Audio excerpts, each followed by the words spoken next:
and welcome to Courageous Caring Families. If you're a parent or caregiver of a neurodivergent child, you are not alone. This journey can be challenging, but we're here to support you with tools, mindset shifts, and encouragement to help you thrive. Today, we're tackling something many parents struggle with: guilt. Bakit nga ba ang hirap maglaan ng oras para sa sarili natin? And how can we break free from that belief that self-care is selfish? Let's talk about it.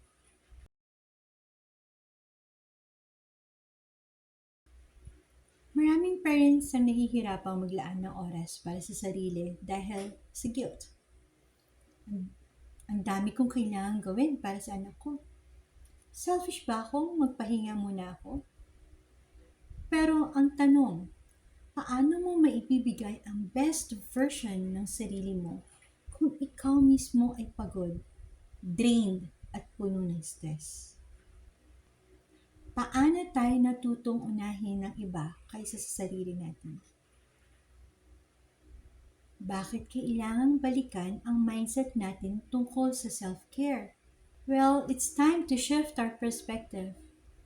Self-care is not about taking away from your family. It's about making sure we have the energy, the patience, and the love to give.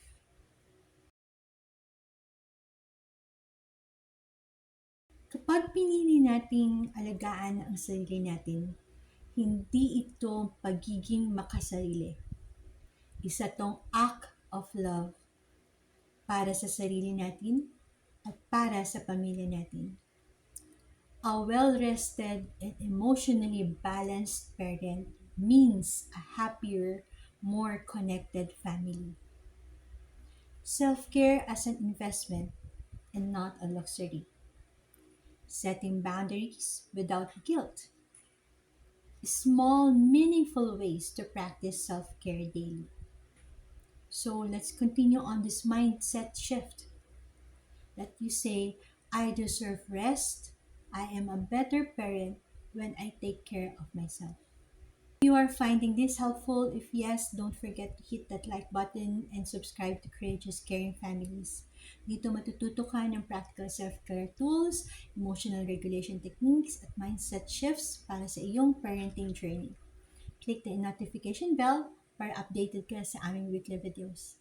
Now, let's move on to our self-care tool for today.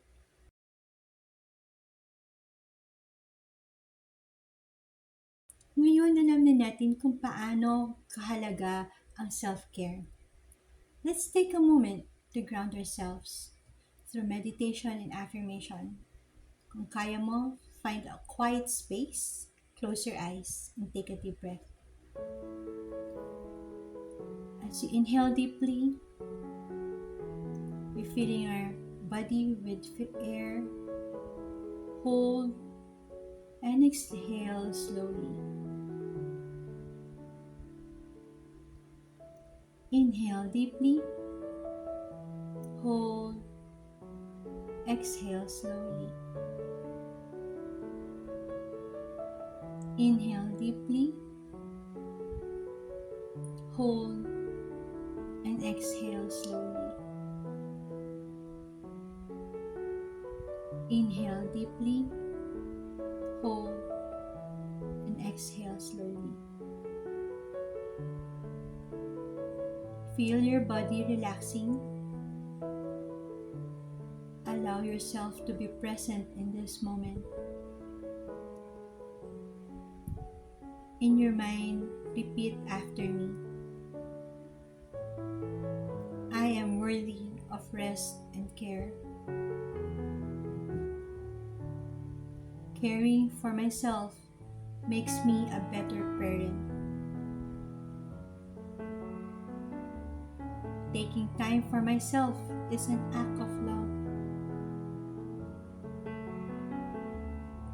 I release guilt and embrace self-compassion.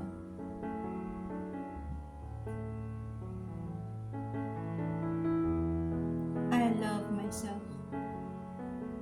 I can take care of myself.